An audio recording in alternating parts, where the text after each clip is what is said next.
evolution that was advanced in the 19th century denies this evident fact of creation. This theory holds that the species on Earth were not created by God, but came into being as a result of processes governed entirely by chance. The founder of this theory was an amateur naturalist named Charles Darwin. Darwin expounded this theory in his book, The Origin of Species, which was published in 1859. Darwin's book was an instant success, but his popularity was due more to the ideological implications of the book rather than its scientific worth. Darwin's ideas provided considerable support for the materialistic philosophy, which denied the existence of God.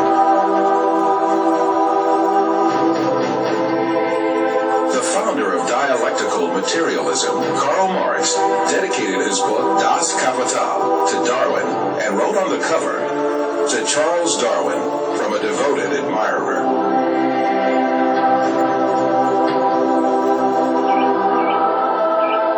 Darwin's theory argued that all species descended from a common ancestor by means of little cumulative changes in long periods of time. Darwin could advance no sound evidence to prove this claim. Indeed, he was himself aware of the great many facts that invalidated his theory. He admitted these in his book in a chapter entitled Difficulties on Theory. Darwin's hope was that these difficulties would be overcome by new scientific discoveries. But in fact, advances in science would refute Darwin's claims one by one.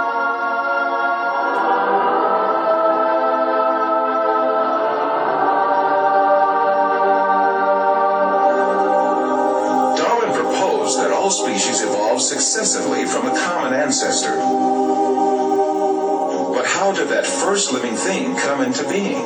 Darwin did not address this question at all in his book. He was not even aware that this point was one of the biggest refutations of his theory. The primitive understanding of science in his day assumed that life had a very simple structure. According to a theory called spontaneous generation, which was popular since the medieval age, it was believed that living things could easily arise from non-living matter. It was commonly thought that frogs spontaneously arose from mud, and bugs from food leftovers. And some curious experiments were designed to prove these theories.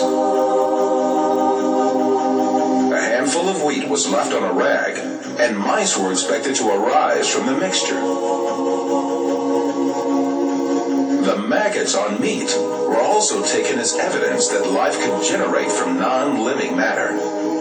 But later it was understood that such maggots did not form spontaneously, but that they emerged from microscopic larvae deposited on the meat by flies.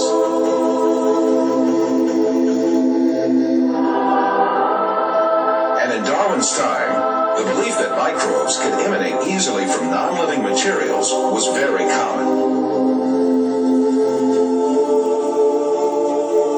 But 5 years after the publication of The Origin of Species, the famous French biologist Louis Pasteur scientifically refuted these myths that laid ground for evolution.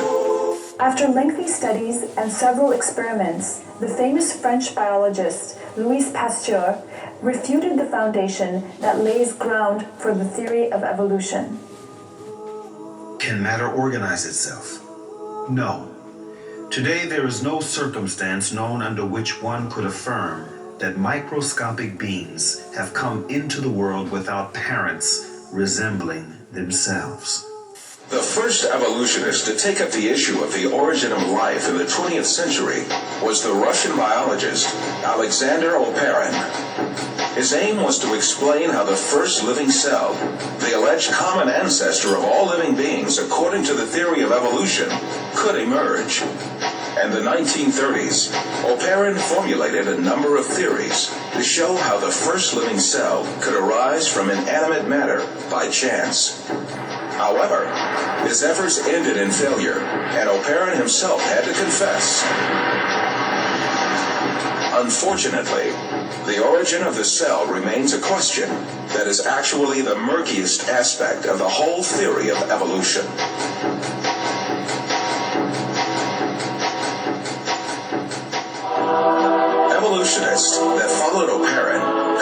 experiments to find an evolutionist explanation to the origin of life. The most famous of these experiments was conducted by the American chemist Stanley Miller in 1953. Miller obtained a few simple organic molecules by triggering a reaction among gases that he claimed would have been present in the primitive Earth atmosphere. At the time, this experiment was regarded as a scientific proof for evolution. It turned out to be no such thing at all. Later discoveries showed that the gases used in the experiment were very different from the gases that had been present in the early atmosphere of the world.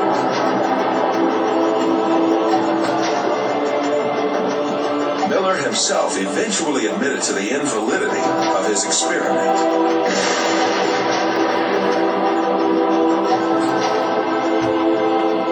Every evolutionist attempt in the 20th century to account for the origin of life has ended in failure. Jeffrey Beta, a professor of geochemistry and a leading advocate of the theory of evolution, confesses this fact in the February 1998 issue of Earth. Today, as we leave the 20th century, we still face the biggest problem that we had when we entered the 20th century.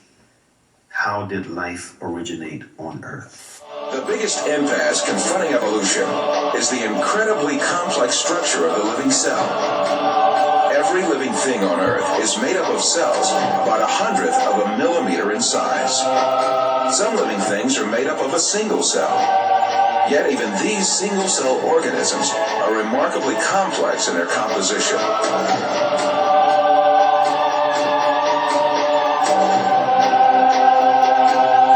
They have complicated functions to survive, and even little motors to move. In Darwin's time, this complex structure of the cell was unknown. With the primitive microscopes of those days, cells appeared to be little more than featureless stains.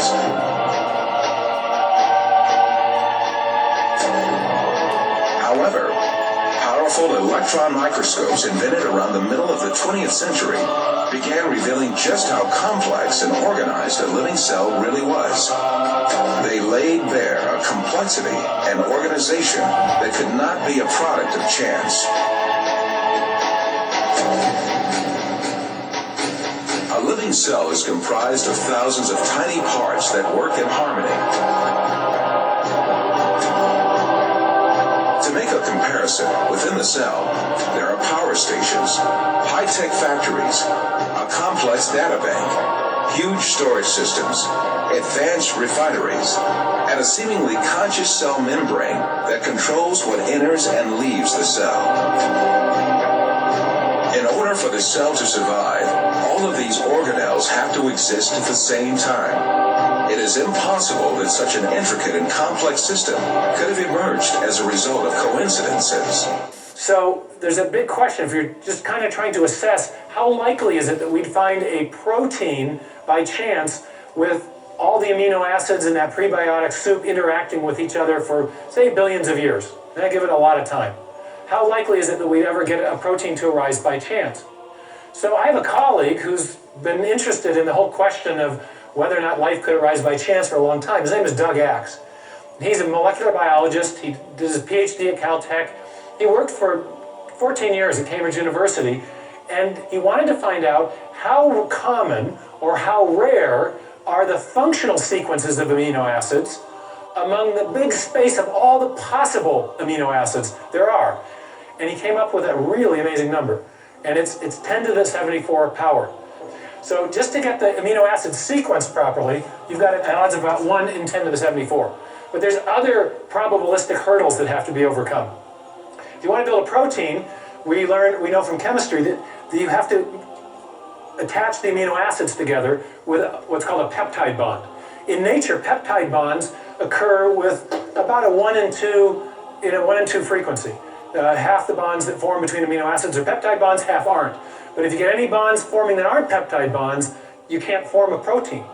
So to form a protein, 150 amino acids long, you've got a 1 in 2 chance at each site of getting the correct type of linkage. So you got 1 in 2 times 1 in 2 times 1 in 2 times 1 in 2 to the what power? close to 150. Since we got linkages, we have 149, but call it 150, okay? So in other words, we got another huge exponential problem to overcome. So, and it turns out that 1 in 2 to the 150 is the same number as 10 to the 45th, 1 in 10 to the 45. So now we got two incredibly improbable things that we've got to overcome to build a functional protein by chance alone. One more problem. When you're building proteins, amino acids come in two flavors. There's a left-handed flavor and a right-handed flavor. They're called optical isomers, not flavors, okay? And the left-handed version is the only kind that can be used in building proteins. Get even one right-handed amino acid in there and your protein won't fold properly. So you got another probabilistic hurdle to overcome. So you've got a 1 in 2 chance at each side again, out to the 150th power. 2 to the 150th power, again, is 10 to the 45. Oh my goodness. So the odds of building even a short functional protein by chance alone is 74 plus 1. You can remember how you do this in math? You can add the exponents if you're multiplying exponential numbers. 164. Thank you very much. Okay? Wow. Now, can anyone get their mind around a number that big? There's only 10 to the 80th elementary particles in the entire universe. There's only 10 to the 16th seconds since the Big Bang. There's only 10 to the 139th total events since the beginning of the universe. Now you're starting to get the understanding of why people are very skeptical that the chance hypothesis is going to do the job. Now, you may have heard just the opposite. Has anyone ever gotten in a discussion with you about the origin of life and said, hey, it happened by chance? I mean, do you hear that? I mean, this happens to me. I'll be lecturing in hostile university environments, and I'll get done and somebody say, well, but, and they want to argue with me about the probabilities. And I just shut the discussion down because I say, no serious scientist thinks this is the way it happened. No serious scientist thinks this is the way it happened. No serious